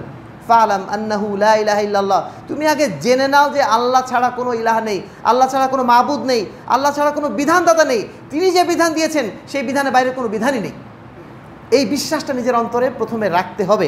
আল্লাহ রাব্বুল আলামিন স্পষ্ট ভাষায় বলে দিচ্ছেন, ফালা ওয়া রাব্বিকা লা ইউমিনুনা হাত্তা ইউহাক্কিমুকা ফীমা শাজারা বাইনাহুম সুম্মা লা ইয়াজিদু ফি আনফুসিহিম হারাজাম মিম্মা কাযাইতা ওয়া ইউসাল্লিমু তাসলিমা। আল্লাহর কসম করে বলছি, তোমার রবের কসম করে বলছি, কোনো মানুষ ততক্ষণ পর্যন্ত ইমানদার হতে পারবে না যতক্ষণ না পর্যন্ত তুমি তাদের মধ্যে বিচার করার সময় যে বিধান দিয়ে দিয়েছো, যে ফয়সালা করে দিয়েছো, সেই ফয়সালা তারা অবনত চিত্তে মেনে না নেবে। সুম্মা লা ইয়াজিদু ফি আনফুসিহিম হারাজাম মিম্মা কাযাইতা, অতঃপর তুমি যে বিধান দিয়েছো সেই বিধানের ব্যাপারে তাদের অন্তরে সামান্য একটু আপত্তিও থাকবে না, কোনো ধরনের কোনো আপত্তি রাখার জায়গা থাকবে না। ওয়া ইউসাল্লিমু তাসলিমা, এবং পরিপূর্ণভাবে মেনে নেবে। এটাই হচ্ছে মুসলিমের পরিচয়। একজন মুসলিম আল্লাহর বিধান নিয়ে কোনো অবস্থাতেই কোনো আপত্তি করা, দ্বিমত করা তার সুযোগই নেই। আল্লাহ বলছেন, ওয়ামা কানা লিমুমিনিন ওয়ালা মুমিনাতিন ইযা কাদাল্লাহু ওয়া রাসূলুহু আমরান আন ইয়াকুনা লাহুল খিয়ারাতু মিন আমরিহিম। কোনো মুমিনের ক্ষেত্রে, কোনো মুমিনার ক্ষেত্রে এই সুযোগ নেই যদি আল্লাহ এবং তার রাসূলের পক্ষ থেকে কোনো ফয়সালা চলে আসে সেই বিষয়ে তাদের নিজস্ব কোনো পছন্দ উপস্থাপন করার কোনো সুযোগ নেই। আল্লাহ রাব্বুল আলামিন বলেছেন যে নারী পুরুষের জন্য বিধান এটা, ব্যাস এটা। এখানে এটা বলার সুযোগ নেই যে না আমার একটা পছন্দ ছিল, আমার মনে হচ্ছে যে আধুনিক যুগে এটা বোধহয় বেশি ভালো হয়। এই সমস্ত কোনো চিন্তাধারা পেশ করার কোনো সুযোগ নেই যদি আপনি ইমানদার হয়ে থাকেন। ওমাই আসিল্লাহ রাসূলাহু ফাকাদ দাল্লা দালালাম মুবিনা, নিশ্চয়ই যে ব্যক্তি আল্লাহ এবং তার রাসূলের অবাধ্যতা করলো সে যেন স্পষ্টভাবে পথভ্রষ্ট হয়ে গেল। আল্লাহ বলছেন যে আফাতুমিনু বিবাদিল কিতাব ওয়া তাকফুরুনা বিবাদ, তোমরা কি আল্লাহর বিধানের কিছু অংশ মেনে নেবে, কিছু অংশ মেনে নেবে না? যে অংশ ভালো লাগছে সেই অংশ মেনে নিলা, আর যে অংশ মনে হচ্ছে যে না আমার স্বার্থের বিরুদ্ধে যাচ্ছে সেটা মেনে নিবা না। এটা কি করে তোমরা মনে করছো তোমরা ইমানদার থাকবে? আল্লাহ বলছেন, ফামা জাযাউ মান ইয়াফআলু যালিকা ইল্লা খিজুন ফিল হায়াতিদ দুনিয়া, যেই ব্যক্তি এই কাজ করবে যে আল্লাহর বিধান কিছু অংশ মানে কিছু অংশ মানে না, তাদের জন্য আল্লাহ বলছেন তার জন্য এটাই একমাত্র প্রতিদান যে সে দুনিয়াতে লাঞ্ছিত হবে, দুনিয়াতে সে লাঞ্ছিত হবে। ওয়া ইয়াউমাল কিয়ামাতি ইউরাদ্দুনা ইলা আশাদিল আযাব, এবং কাল কিয়ামতের ময়দানে অবশ্যই সে মহাশাস্তির সম্মুখীন হবে। অমাল্লাহু বিগফিরিন আম্মা তা'মালুন, তোমরা যা কিছু করছো, যা কিছু ভাবছো, সব কিছু আল্লাহ রাব্বুল আলামিন জানেন, তিনি সব কিছু দেখছেন। তাহলে প্রথম কর্তব্য হচ্ছে আমাদেরকে আমাদের ঈমানকে মজবুত করতে হবে, আল্লাহর প্রতি বিশ্বাসকে মজবুত করতে হবে, সঠিক জিনিসটা জানতে হবে। যখনই আমরা জানবো যে আল্লাহ এবং তার রাসূলের পক্ষ থেকে এটা ফয়সালা, সেই ফয়সালার বিরুদ্ধে কোনো প্রকার আপত্তি করার সুযোগ আমাদের যেন অন্তরে না থাকে। আমাদের সন্তানদেরকে আমাদের সেটাই শেখাতে হবে। আমাদের রব আল্লাহ, আমাদের সৃষ্টিকর্তা আল্লাহ, তিনি আমাদেরকে একটা ম্যানুয়াল দিয়েছেন, একটা গাইডলাইন দিয়েছেন। আমাদের একমাত্র অনুসরণীয় হচ্ছে আল্লাহ রাব্বুল আলামিনের দেওয়া ম্যানুয়াল, গাইডলাইন। এই সত্যটা প্রত্যেকটা সন্তানের অন্তরে আমাদের গেঁথে দিতে হবে। 2 নম্বর কাজ, বাতিলরা যে সমস্ত মিথ্যা প্রোপাগান্ডা ছড়াচ্ছে, সেই প্রোপাগান্ডাগুলো সম্পর্কে আমাদেরকে সচেতন থাকতে হবে। যদি আমরা না জানি, আমরা যদি বাতিলদের সেই কৌশলগুলো না বুঝি, তাহলে আমরা নিজেরাই তাদের কৌশলে ফেঁসে যাব। এজন্য আমাদেরকে অবশ্যই তাদের তত্ত্বগুলো জানার চেষ্টা করতে হবে। বর্তমান যুগে বিশেষ করে আমাদের মনে রাখতে হবে, তাদের সবচেয়ে বড় ফাঁদের নাম হচ্ছে আল ইলমানিয়া, যেটাকে বলা হয় ধর্ম নিরপেক্ষতাবাদ। সব ধর্ম সমান, সবার অধিকার সমান। আপনাকে এই সমস্ত কথা বলে মানুষ, তারা ইমপ্রেস করার চেষ্টা করবে যে না, কথাগুলো খুব সুন্দর, তো সবাই মিলে আমরা একসাথে থাকবো, সবাই আমরা মানুষ, সবার অধিকার সমান থাকবে। এই যে তত্ত্বগুলো, এগুলো আমাদেরকে হয়তোবা বিভ্রান্ত করে ফেলবে। এটাকে বলা হয় ধর্মনিরপেক্ষতাবাদ, এবং এটার একটা রাজনৈতিক মুখ হচ্ছে আপনার গণতন্ত্র, ডেমোক্রেসি। এই ডেমোক্রেসি দিয়ে আজকে আমাদের অধিকাংশ মুসলমানকে তারা কিন্তু তাদের ফাঁদে ফেলে দিয়েছে, তাদের ফাঁদে অলরেডি ফেলে দিয়েছে। এই ফাঁদে ফেলে দেওয়ার মাধ্যম দিয়ে তারা অন্তত এটুকু নিশ্চিত করেছে যে অন্তত পক্ষে রাষ্ট্রে কখনো ইসলাম যাবে না। ইসলাম থাকুক মসজিদে থাকুক, ইসলাম থাকুক তসবিহ জপার মধ্যে দিয়ে, ইসলাম কখনো রাষ্ট্র ক্ষমতায় না যাক, ইসলাম কখনো সমাজ ব্যবস্থায় না যাক। এইটা অন্তত তারা নিশ্চিত করেছে কিসের মাধ্যম দিয়ে? ডেমোক্রেসির মাধ্যম দিয়ে। এবং তারা কি বলবো, আমাদের যারা ইসলামপন্থী আছেন তাদেরকেও মাশাআল্লাহ এই পথে নিয়ে চলে গেছেন অলরেডি। তারাও এখন বলছেন গণতন্ত্রের পক্ষে কথা বলছেন, তারাও এখন বলছেন যে গণতন্ত্র না আসা পর্যন্ত দেশে নাকি শান্তি আসবে না। অথচ তারা ইসলামপন্থী, তারা নিজেদেরকে বলছেন যে আমরা লা ইলাহা ইল্লাল্লাহ স্কুলের অনুসারী, তাদের কালেমা লা ইলাহা ইল্লাল্লাহ, কিন্তু তাদের রাজনৈতিক কালেমা কি? রাজনৈতিক কালেমা হচ্ছে গণতন্ত্র বা ডেমোক্রেসি, বা আব্রাহাম লিঙ্কন তাদের হচ্ছে বস ওইদিকে। তারা ধর্মীয় ক্ষেত্রে রাসূলকে মানছেন, রাজনৈতিক ক্ষেত্রে মানছেন আব্রাহাম লিঙ্কনকে, অর্থনৈতিক ক্ষেত্রে মানছেন অ্যাডাম স্মিথকে, যার যার খুশি তাদেরকে মেনে চলছেন। অথচ ইসলামের দাবিটা কী ছিল? ইসলামের দাবিটা ছিল ইসলাম প্রত্যেকটা ক্ষেত্রে চায় শতভাগ আত্মসমর্পণ আল্লাহর কাছে, আল্লাহ রাসূল সাল্লাল্লাহু আলাইহি ওয়াসাল্লাম যে আদর্শ নিয়ে এসেছেন সেই আদর্শের কাছে। সম্মানিত উপস্থিতি, তাহলে আমাদেরকে এই বিষয়গুলো অবশ্যই সচেতন থাকতে হবে। কোনো অবস্থাতে আরও মজার বিষয় দেখেন যে এখন আবার ডেমোক্রেসি শব্দটাকেও তারা আউট করে দিয়েছে। যখন ডেমোক্রেসি শব্দটা মোটামুটি সবার কাছে পরিচিত হয়ে গেছে এবং এটা যে একটা ফাঁদ, এটা যখন মানুষ বুঝে ফেলেছে, তখন আরেকটা শব্দ নতুন নিয়ে এসছে এবার, সেটার নাম হচ্ছে প্লুরালিজম। এবং এটাকে তারা বাংলা করছে বহুত্ববাদ। একটা সমাজে বহু মানুষ থাকবে, হিন্দু থাকবে, মুসলমান থাকবে, খ্রিস্টান থাকবে, নাস্তিক থাকবে, বেদিন থাকবে, সবাই থাকবে। এটার নাম তারা দিয়েছে বহুত্ববাদ। এই বহুত্ববাদের নতুন ফাঁদ দিয়ে তারা আবার নতুন করে মুসলমানদেরকে বিভ্রান্ত করার চেষ্টা করছে। আমরা অনেকেই এই ফাঁদে পড়ে বিভ্রান্ত হয়ে যাচ্ছি। এই যে টার্মিনোলজি, এগুলো সম্পর্কে আমাদের জানতে হবে, বুঝতে হবে। আমাদেরকে কালচার দিয়ে, কালচারের নামকে আমাদের বিভ্রান্ত করা হয়েছে, নববর্ষ শেখানো হয়েছে। আমাদের বাচ্চাদেরকে আমরা ম্যাক্সিমাম এখন কি করি? জন্মদিন উদযাপন করি। আমাদের নবীর জন্মদিন উদযাপন করা আমাদের শেখানো হয়েছে। সর্বদিক থেকে নানা ধরনের কালচারাল অ্যাটাক করে আমাদেরকে নানা শিরক এবং বেদাতের মধ্যে অলরেডি ডুবিয়ে দেওয়া হয়েছে। আমাদেরকে নানা ধরনের তত্ত্ব শিখিয়ে রাজনৈতিক ক্ষেত্রে, অর্থনৈতিক ক্ষেত্রে, সর্বক্ষেত্রে আমাদেরকে কিন্তু বিভ্রান্তির মধ্যে ফেলে দেওয়া হয়েছে। ইসলামী ব্যাংকিংয়ের নাম করে, আমি জানি যে এটা শুনলে অনেকেই কষ্ট পাবেন, কিন্তু এটা আমাদের বলতে হচ্ছে এই কারণে আপনাদের বাস্তবতার উপলব্ধি করা উচিত। ব্যাংকিং যে সিস্টেম, এই ব্যাংকিং সিস্টেমটা আবিষ্কারই করা হয়েছে সুদকে কিভাবে সমাজে সিস্টেমেটিক্যালি প্রয়োগ করা যায়, কিভাবে সিস্টেমেটিক্যালি মানুষের দুয়ারে দুয়ারে পৌঁছে দেওয়া যায়। এই জন্য ব্যাংকিংয়ের আবিষ্কার। এই ব্যাংকিং কখনো ইসলামী ব্যাংকিং হতে পারে না। আপনি হয়তো নাম দিয়েছেন ইসলামী ব্যাংক, কিন্তু দুর্ভাগ্যজনক বিষয় হচ্ছে এই যে ইসলামী কোনো ব্যাংক কখনো হতে পারে না, যেমনভাবে ইসলামী মদ কখনো হতে পারে না। মদ যেরকম মদই, ইসলামী মদ হতে পারে না। ব্যাংকিংকেও আমরা কখনোই বলতে পারি না ইসলামী ব্যাংকিং, যদিও আপনি ইসলামী ব্যাংক নাম দিয়েছেন। যদি আপনি বলছেন আমি চেষ্টা করছি, চেষ্টা করাটা মূল ইস্যু না। আপনি মদ বিক্রি করছেন, মদের মধ্যে প্রপোর্শনটা কম দিয়েছেন, 40% অ্যালকোহল দিয়েছেন, 20% অ্যালকোহল দিয়েছেন, এই কারণে কি আপনার মদ জায়েজ হয়ে গেল নাকি? হয়তো আপনি কোনো ক্ষেত্রে চেষ্টা করছেন ইসলামের বাইন্ডিংসগুলো মানার জন্য, কিন্তু আপনি কখনোই এই কথা বলতে পারেন না আমি শতভাগ সুদ থেকে মুক্ত। কোনো ব্যাংকার বলতে পারবেন না, কোনো ইসলামী ব্যাংকিংয়ের প্রবক্তা বলতে পারবেন না যে আমরা ইসলামী ব্যাংকিংকে শতভাগ সুদ মুক্ত করতে পেরেছি, কেউ বলতে পারবে না। যদি আপনি না বলতে পারেন, তাহলে আপনি কিভাবে সেই ব্যাংকিংয়ের সাথে নিজেদেরকে জড়িত করতে পারি। আমরা হয়তো বা টাকার নিরাপত্তার জন্য সেখানে রাখছি বাধ্য হয়ে, কিন্তু নিঃসন্দেহে সেখান থেকে প্রফিট নেওয়াটা এটা আমাদেরকে অবশ্যই ত্যাগ করার চেষ্টা করতে হবে। সেই সাথে অবশ্যই আমাদের বিকল্প বের করার চেষ্টা করতে হবে। ইসলামিক ইনভেস্টমেন্টের জন্য নানা ধরনের ফর্মুলা আমরা আবিষ্কার হয়তো করতে পারি, কিন্তু সেই জায়গাগুলো আমাদের চিন্তাভাবনা অফ হয়ে গেছে কোথায়? ইসলামী ব্যাংকিংয়ের কারণে। ইসলামী ব্যাংকিংয়ের একটা বড় ক্ষতিকারক দিক হচ্ছে এই যে আমরা বিকল্প চিন্তা আর করতে পারছি না, আমাদের চিন্তা ওর মধ্যেই ঢুকে বসে আছে। সম্মানিত উপস্থিতি, যেটা বলতে চাচ্ছিলাম যে বর্তমান আধুনিক যে মতবাদগুলো, এই মতবাদগুলো সম্পর্কে আমাদেরকে সতর্ক হতে হবে। আল্লাহ বলছেন ওয়া আনিহকুম বাইনাহুম বিমা আনজালাল্লাহ, তোমরা মানুষের মধ্যে যখন বিচার ফয়সালা করবে, যখন বিধিবিধানে কথা বলবে, তখন শুধুমাত্র আল্লাহ যা নাজিল করেছেন সেই বিষয়ে বলবে। বিমা আনজালাল্লাহ, আল্লাহ রাব্বুল আলামিন যা নাজিল করেছেন তাই। কারণ আমরা আল্লাহর বান্দা, আমরা মানুষের বান্দা না, আমরা অন্য কারোর বান্দা না, আমরা শুধুমাত্র আল্লাহর বান্দা। এই জন্য আল্লাহর বিধানকে আমাদের বলতে হবে, অন্য কারো বিধান না। ওয়ালা তাত্তাবি আহওয়াহুম, এবং যারা স্বেচ্ছাচারী, যারা আল্লাহর অনুসরণ করে না, তাদেরকে তোমরা অনুসরণ করো না। ওয়াহদারহুম আন ইফতিনুকা আন বাদি মা আনজালাল্লাহু ইলাইক, আল্লাহ রাব্বুল আলামিন কত চমৎকারভাবে বলে গেছেন আমাদের রাসূলকেই যে তোমরা সতর্ক থাকো, তুমি সতর্ক থাকো। আল্লাহ রাব্বুল আলামিন তার রাসূলকে উদ্দেশ্য করে বলছেন যে তুমি সতর্ক থাকো, যেন তারা তোমাদেরকে ইসলামের কোনো বিধিবিধান সম্পর্কে বিভ্রান্ত করে না ফেলে। এত স্পষ্ট ভাষা আল্লাহ রাব্বুল আলামিন পবিত্র কোরআনে বলে গেছেন। কবে? সূরা মায়েদার 49 নম্বর আয়াতে আল্লাহ বলে গেছেন যে তোমরা সতর্ক থাকো, যেন ইসলামের কোনো বিধানের ব্যাপারে তারা যেন তোমাদেরকে কোনো ফিতনায় না ফেলতে পারে। একটা বিধান হলো তো আমাদেরকে ফিতনায় ফেলে দিচ্ছে তারা।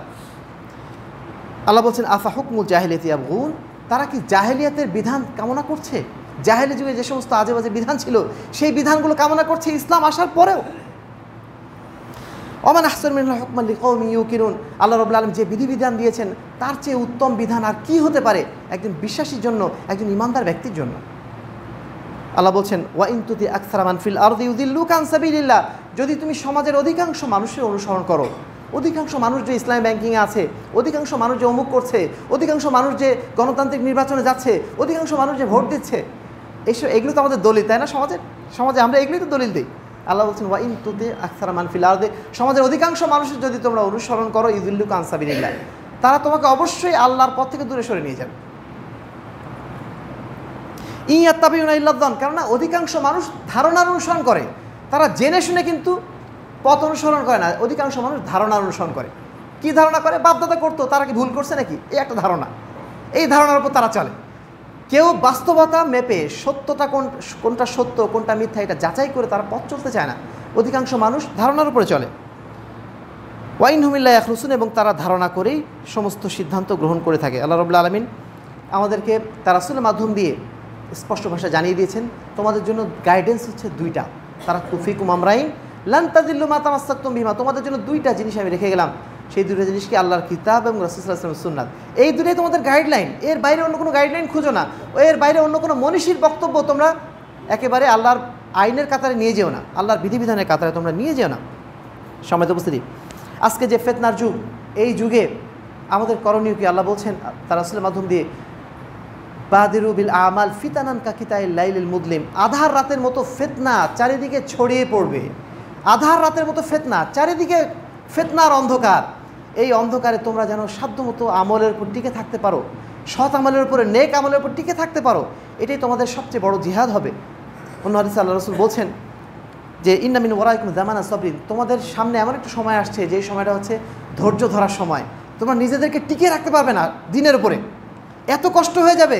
যেমনভাবে একটা উত্তপ্ত কয়লাখণ্ড হাতে রাখতে আমাদের কষ্ট হয়ে যায়। আমি বোরকা পরেছি, দাঁড়িয়ে রেখেছি, চারিদিক দিয়ে মানুষ আমাদেরকে বিদ্রুপ করছে, চারিদিক দিয়ে মানুষ বলছে যে এটা হুজুর হয়ে গেছে, অমুক হয়ে গেছে, তমুক হয়ে গেছে।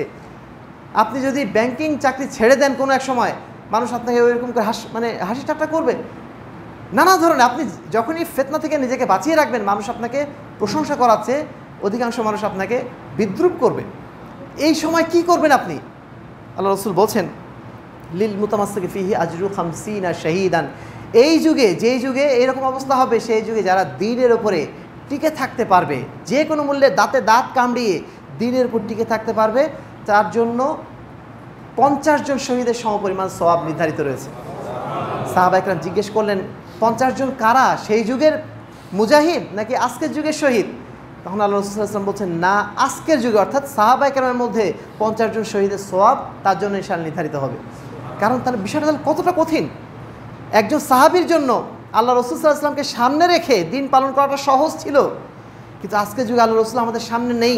চারিদিকে এত ফিতনা, এই ফিতনা তো আল্লাহ রসুলের যুগে ছিল না। সেই ফিতনার যুগে এসে আমরা যদি কোনোভাবে দিনের উপর টিকে থাকতে পারি, ইনশাআল্লাহ আমাদের জন্য মহা পুরস্কার আল্লাহর কাছে অপেক্ষা করছে। তো এইটুকু আমাদের অন্তর থেকে চেষ্টা করতে হবে যে কোনো মূল্যে দিনের উপর টিকে থাকার জন্য। যেই যে জায়গায় আমরা দিন থেকে দূরে সরে যাচ্ছি, নিজেকে সেখান থেকে বের করে নিয়ে আসার চেষ্টা করা, এটাই আজকের যুগের সবচেয়ে বড় জিহাদ। সম্মানিত উপস্থিতি, 3 নম্বর যেটা বিষয় সেটা হচ্ছে আমরা যেরকম নিজে সচেতন হব, সেই সাথে সাথে আমাদের জনগণকে সচেতন করা, এটা আমাদের অন্যতম একটা বড় দায়িত্ব। এই দায়িত্ব থেকে আমরা অনেক সময় অনেকে কার্পণ্য করি, অনেকে মনে করি এটা হুজুরের দায়িত্ব, এটা শুধু মসজিদে যিনি খুতবা দেন তার দায়িত্ব, আমি অত বলতে পারবো না, আমি বললে মানুষ অনেক কিছু বলবে। চাচা আপন প্রাণ বাঁচা, কত কথা শুনি না আমরা, যে মানে নিজে ভালো থাকলে সমাজ ভালো, এই ধরনের কি কথাবার্তা বলে অনেক সময়। শুধুমাত্র নিজে ভালো থাকলেই হবে না, সমাজকেও ভালো রাখার চেষ্টা এই জন্য করতে হবে যে সমাজ যদি ভালো না থাকে আপনিও ভালো থাকতে পারবেন না। আপনি যদি কোনো রকম ভালো থাকেনও, আপনার সন্তান ভালো থাকতে পারবে না, আপনার নাতনি ভালো থাকতে পারবে না। তাদের জন্য আপনাকে অবশ্যই আপনার সমাজটা সুন্দর করার জন্য সাধ্যমতো চেষ্টা করতে হবে। আল্লাহ বলছেন, উদউ ইলা সাবিলি রাব্বিকা বিল হিকমাতি ওয়াল মাউইযাতিল হাসানা ওয়াজাদিলহুম বিল্লাতী হিয়া আহসান। তোমরা মানুষকে আহ্বান করো, তুমি মানুষকে আল্লাহর পথের দিকে আহ্বান করো, বিল হিকমাতে, সত্য কথা সহকারে, হিকমত সহকারে এবং উত্তম উপদেশ দিয়ে, এবং সেই সাথে যদি কোনো সময় প্রয়োজন হয় উত্তম বিতর্কের মাধ্যম দিয়ে মানুষকে আল্লাহর পথের দিকে আহ্বান করো। এখানে আল্লাহ রাব্বুল আলামিন ভাগ করে দেন নাই যে তুমি আলেম কি নন আলেম, না তুমি কি, আল্লাহ এই ভাগ করে দেন নাই। আমরা যে যতটুকু সত্য কথা জানি, যে যতটুকু ভালো কথা জানি, সেই ভালো কথাটা মানুষের কাছে যেন আমরা পৌঁছে দেওয়ার চেষ্টা করি, এটা আমাদের সবার দায়িত্ব। সম্মানিত উপস্থিতি, ইসলাম যে মানবাধিকার দিয়েছে, আমরা তো এই বিষয়গুলো আসলে খবর রাখি না। আমরা শুধুমাত্র মনে করি যে ইসলাম আমাদের উপর সব কিছু বাইন্ডিং চাপিয়ে দিয়েছে, এটা করতে দেয় না, সেটাকে করতে দেয় না, মদ খেতে দেয় না, এই সমস্ত আজেবাজে করতে দেয় না। আমরা কত ধরনের চিন্তাভাবনা করি, অথচ ইসলাম যে মানবাধিকার কীভাবে মানুষকে দিয়েছে সেটা যদি আমরা জানতাম এবং সেটা যদি মানুষের কাছে প্রচার করতাম, নিঃসন্দেহে এটা সমাজের জন্য অনেক উপকার হতো। আল্লাহ রাসূল সাল্লাল্লাহু আলাইহি ওয়াসাল্লামের শুধুমাত্র বিদায় হজের ভাষণটা আপনারা একটু পড়ে দেখবেন। বিদায় হজের ভাষণটা প্রথম থেকে শেষ পর্যন্ত একটু পড়ে দেখবেন কীভাবে আল্লাহ রাসূল সাল্লাল্লাহু আলাইহি ওয়াসাল্লামের মানবাধিকারের সবকগুলো সেখান থেকে মানে পরিস্ফুট হয়েছে।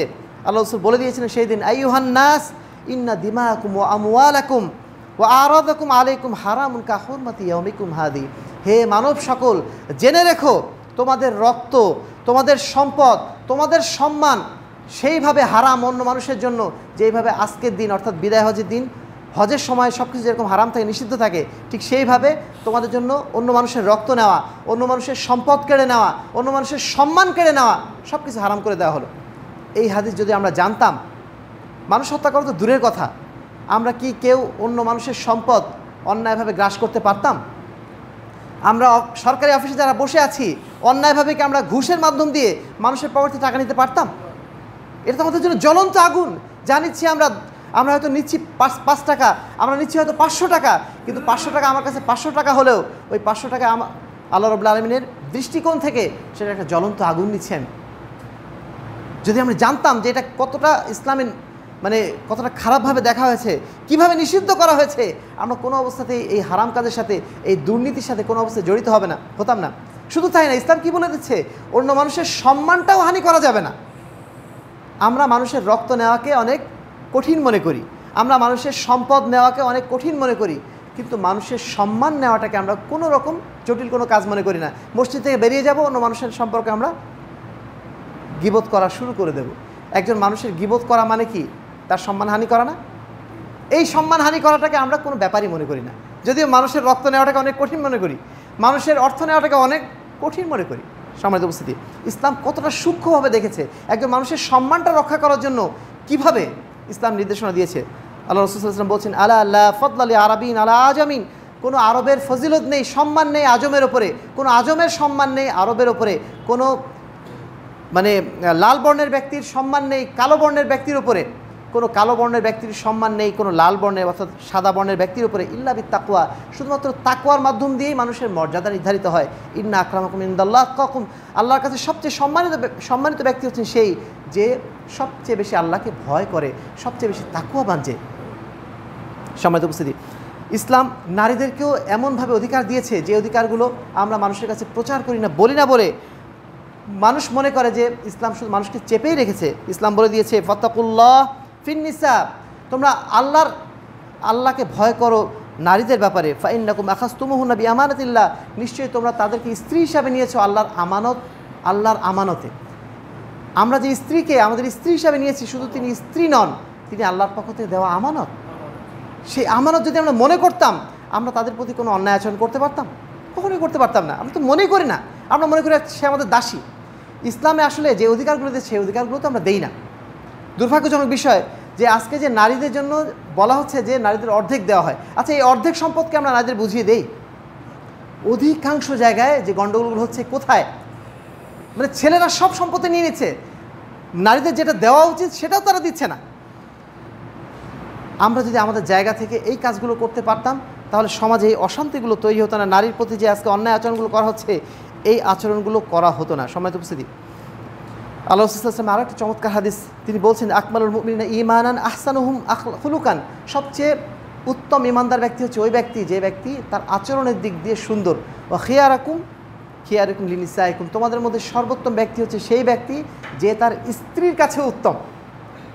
তোমাদের মধ্যে সর্বোত্তম ব্যক্তি হচ্ছে সেই ব্যক্তি যে ব্যক্তি হচ্ছে স্ত্রীর কাছে উত্তম। স্ত্রীর কাছে আমার সার্টিফিকেট নিতে হচ্ছে যে আমি উত্তম কিনা, নারীর কাছে আমার সার্টিফিকেট নিতে হচ্ছে। তার মানে কি? নিঃসন্দেহে নারীর মর্যাদা দেওয়া হচ্ছে না ইসলামে। এই জায়গাগুলো আমরা বলি না বলেই মনে করা হয় যে ইসলামের মধ্যে নারীর সম্মান দেওয়া হচ্ছে না। আপনারা জানেন যে ইতিপূর্বে একবার সারা বিশ্বব্যাপী একটা ঢল উঠেছিল সেই মার্কসিজমের, কমিউনিজমের, অর্থাৎ সমাজতন্ত্রের। সেই সমাজতন্ত্রে সবাই নারী পুরুষ সবাইকে সমান করার একটা প্ল্যান করা হয়েছিল এবং সেখানে নারী পুরুষ সবাইকে কাজে লাগিয়ে দেওয়া হয়েছিল আপনার গার্মেন্টসে হোক বা কলকারখানায় হোক। ফলে কি হলো?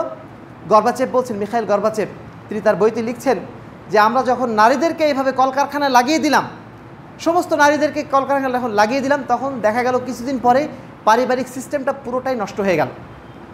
কারণ নারী যদি বাড়ির বাইরে চলে যায়, সে যদি কলকারখানায় যায়, তাহলে এই বাচ্চাগুলোকে সামলাবে কারা? বাচ্চা দেখবে কে? পুরুষের তো ওই রকম সামর্থ্য নেই যে সে মানে সন্তানকে ওইভাবে দেখবে।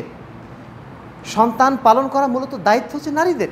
এই নারীকে যখন আমরা বাজারে নিয়ে এসেছি, এই নারীকে যখন আমরা কলকারখানায় নিয়ে গেছি, তখন নিঃসন্দেহে সামাজিক একটা বিশৃঙ্খলা তৈরি হবে এবং সেটা স্বীকৃতি গর্বাচেভ নিজে দিয়ে গেছেন যে আমরা এটা করার কারণে এই পরিবার প্রথা পরিপূর্ণ ধ্বংস হয়ে গেছে এবং আমাদের সমাজ ব্যবস্থাটা নষ্ট হয়ে গেছে। সমাজে উপস্থিতি, সমাজ যেহেতু সেটা আমি ওদিকে আর যাচ্ছি না। গতকালকে আপনার গেল কি ইন্টারন্যাশনাল লেবার ডে, শ্রমিক দিবস গেল। এই শ্রমিক দিবস শ্রমিকদের অধিকার আদায় করতে কতটা কষ্ট করতে হয়েছে। আগে শ্রমিকদের শুধুমাত্র দাস হিসেবে দেখা হতো, তাদের গলায় চেন বেঁধে রাখা হতো। যেই পাশ্চাত্য বিশ্বে এখন নিজেদের সভ্যতার দাবি করছে, শ্রমিকদের নাকি অধিকার তারা দিচ্ছে, সেই পাশ্চাত্য বিশ্বে 100 বছর আগে তারা মানুষকে কুকুরের মতো করে গলায় চেন বেঁধে নিয়ে ঘুরে বেড়াতো। 1886 সালে বহু কষ্টের বিনিময়ে, বহু রক্তের বিনিময়ে শ্রমিকরা তাদের অধিকার পেয়েছে যে না, আমরা 8 ঘন্টা কাজ করব, 24 ঘন্টা কাজ করতে পারবো না, আমরা 8 ঘন্টা কাজ করতে পারবো। এই অধিকার তাদেরকে নেওয়ার জন্য 1886 সাল পর্যন্ত তাদেরকে অপেক্ষা করতে হয়েছে। অথচ ইসলাম 1400 বছর আগে সেই অধিকার তাদের দিয়ে রেখেছে। ইসলাম স্পষ্ট ভাষায় বলে দিয়েছে যে ইখওয়ানুকুম খাওয়ালুকুম জাআলাকুমুল্লাহ তাহতা আইদিকুম, তোমরা যাদেরকে শ্রমিক হিসাবে নিয়েছো তোমাদের অধীনে, তারা তোমাদের আসলে ভাই। ইসলাম তাদেরকে আগেই বলছে তোমাদের ভাই তারা। আল্লাহ রাব্বুল আলামিন তোমাদেরকে তাদের দায়িত্ব দিয়েছেন। ফামান কানা আখুহু তাহতা ইয়াদিহি, যার অধীনে এরকম কোনো ভাই আছে, ভাই সম্বোধন করা হচ্ছে, যার অধীনে এরকম কোনো ভাই আছে, ফাল ইউতইমুহু মিম্মা ইয়াকুল, সে যেন তাকে খাবার দেয়, সে নিজে যেভাবে খায় সেভাবে যেন তাকে খাবার দেয়। ওয়াইউলবিসুহু মিম্মা ইয়ালবাস, সে যেভাবে নিজে পোশাক পরে সে যেন তাকেও সেভাবে পোশাক পরায়। আল্লাহ রাসূল সাল্লাল্লাহু আলাইহি ওয়াসাল্লাম আরও সুন্দরভাবে বলছেন, আতুল আজির আজরাহু ক্বাবলা আইয়াজিফা আরাকাহু, একজন শ্রমিকের শ্রমের ঘাম শুকানোর আগেই তার পারিশ্রমিক তোমরা প্রদান করো। এই কথাগুলো 1400 বছর আগেই দিয়ে রেখেছেন আল্লাহ রাসূল সাল্লাল্লাহু আলাইহি ওয়াসাল্লাম। এগুলো তো আমরা পড়বো না, জানবো না, শুধুমাত্র ইসলামের উপর দোষারোপ করাটাই আমাদের হয়ে গেছে কাজ। সম্মানিত উপস্থিতি, চতুর্থ যে কর্তব্য আমাদের, সেটা হচ্ছে আমরা যেন ইসলামী সমাজ কায়েমের জন্য সাধ্যমতো চেষ্টা করি। এটা আমাদের দায়িত্ব, কারণ এই সমাজ প্রতিষ্ঠিত না হওয়া পর্যন্ত ইসলাম মানুষের প্রকৃত অধিকার মানুষ ফিরে পাবে না। ইসলামের মানুষের মানবিক অধিকার যেগুলো আছে, সেই অধিকারগুলো পেতে হলে অবশ্যই ইসলামী সমাজ ব্যবস্থার প্রয়োজন। সেই ব্যবস্থা সমাজে নিয়ে আসার জন্য আমরা যেন সাধ্যমতো চেষ্টা করে যাই, সাধ্যমতো আমরা দাবি তুলি। আমরা ইসলামী খেলাফতের কথা বলতে ভয় পাই এখন, ইসলামী খেলাফতের কথা মুখেই আসে না, মনে হয় যেন এটা মনে হয় অবাস্তব একটা জিনিস। অবাস্তব জিনিস নয়, অন্ততপক্ষে আমরা বাংলাদেশের প্রেক্ষাপটে যদি আমরা ইসলামী শাসন ব্যবস্থা কায়েম করতে পারি, নিঃসন্দেহে এটা সংক্ষিপ্ত পরিসরে হলেও এটাও তো একটা ইসলামী খেলাফতের রূপরেখা বাস্তবায়িত হলো, তাই না? আমরা আমাদের চেষ্টা করে যাই দেওয়ার মালিক আল্লাহ রাব্বুল আলামিন, কিন্তু আমাদের চেষ্টা তো থাকতে হবে। সমাজ উপস্থিতি সর্বশেষ হচ্ছে আল ইস্তিকামাতুল হক, যে কোনো মূল্যে আমাদেরকে সত্যের উপর টিকে থাকতে হবে। কোনো অবস্থাতে যেন আমরা ভুল পথে যেন পা না বাড়াই, সততার সাথে আমরা যেন আমাদের এবং শতভাগ ইমানদারিত্বের সাথে, ইখলাসের সাথে আমরা যেন আমাদের নীতির উপর প্রতিষ্ঠিত থাকতে পারি। আল্লাহ রাব্বুল আলামিন সেই তৌফিক যেন আমাদেরকে দান করেন, আল্লাহুম্মা আমিন। সর্বশেষ কথা হচ্ছে এই, আল্লাহ রাব্বুল আলামিনের কয়েকটা ভাষ্য আপনাদেরকে স্মরণ করে দিতে চাই। আজকে যে নারী নীতির বিষয়ে যে কথা বলা হচ্ছে, শ্রমনীতি কথা যে বলা হচ্ছে, মানবাধিকার নীতি কথা বলা হচ্ছে, সর্বক্ষেত্রে ইসলামের নীতি খুবই সুনির্দিষ্ট। আল্লাহ বলছেন তিলকা হুদুদুল্লাহ, এটাই হচ্ছে আল্লাহর সীমারেখা। আল্লাহ রাব্বুল আলামিন সীমারেখা বেঁধে দিয়েছেন, নিয়ম নীতি বেঁধে দিয়েছেন। ওমাই ইউতিল্লাহি ওয়া রাসূলাহু ইদখিলহু জান্নাত, যে ব্যক্তি আল্লাহ এবং তার রাসূলের আনুগত্য করবে নিঃসন্দেহে সে জান্নাতে প্রবেশ করবে, সে আল্লাহর পক্ষ থেকে মহা পুরস্কারে ভূষিত হবে। সুম্মা জাআলনা কালা শরিয়াতিম মিনাল আমরি, আল্লাহ বলছেন নিশ্চয়ই আমি তোমাকে একটা শরীয়তের উপর রেখেছি, একটা শরীয়ত তোমাকে দিয়েছি। ফাত্তাবিহা, তোমরা এই শরীয়তের অনুসরণ করো। ওয়ালা তাত্তাবি আহওয়া আল্লাযিনা লা ইয়ালামুন, যারা জানে না তাদের স্বেচ্ছাচারিতার অনুসরণ তোমরা করো না। কত স্পষ্ট ভাষায় আল্লাহ বলে গিয়েছেন। আল্লাহ আমাদেরকে একটা বিধান দিয়েছেন, একটা দিন দিয়েছেন, ওটাই আমাদের জন্য যথেষ্ট। আমরা কোনো এই সমস্ত আজে বাজে নারীবাদী, পুরুষবাদী এদের পিছনে যেন আমরা না ছুটি, এদের তত্ত্বের পিছনে যেন আমরা না ছুটি। আল্লাহ বলছেন সূরা হাদীদের 16 নম্বর আয়াতে, আলাম ইয়ানি লিল্লাযিনা আমানু আন তাখশা কুলুবুহুম লিযিকরিল্লাহ, মুমিনদেরকে এখনও সময় হয়নি তাদের অন্তরটা বিগলিত হবে আল্লাহ রাব্বুল আলামিনের বিধান মেনে নেওয়ার জন্য, ওয়া যিকরিল্লাহ, এবং আল্লাহকে স্মরণ করার জন্য।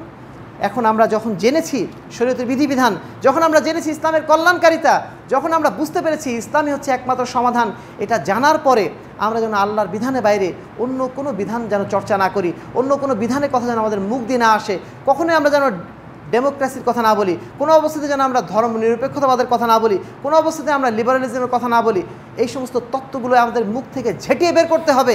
আমাদের কথা হবে একটাই, আল ইসলাম, ইসলামই একমাত্র সমাধান।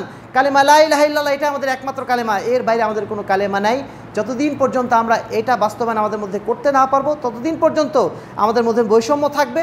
আর যেই দিন আমরা এই নীতির উপর প্রতিষ্ঠিত হতে পারবো, আমি নিজে, আমার পরিবার, আমার সমাজ, আমার দেশ, সেই দিন ইনশাআল্লাহ অবশ্যই এই দেশে প্রকৃত অর্থে বৈষম্য দূর হবে, প্রকৃত অর্থে সংস্কার হবে, প্রকৃত অর্থে যেই সোনালী সমাজ, যেই সোনার সমাজ আমরা কামনা করছি, সেই সমাজ ইনশাআল্লাহ প্রতিষ্ঠিত হবে। সেই জন্যে আমরা আমাদের সাধ্যমতো কাজ করে যাব, আমরা এগিয়ে যাব। আল্লাহ রাব্বুল আলামিন সেই তৌফিক যেন আমাদেরকে দান করেন। আল্লাহুম্মা আমিন। ওয়া আখিরু দাওয়ানা আলহামদুলিল্লাহি রাব্বিল আলামিন।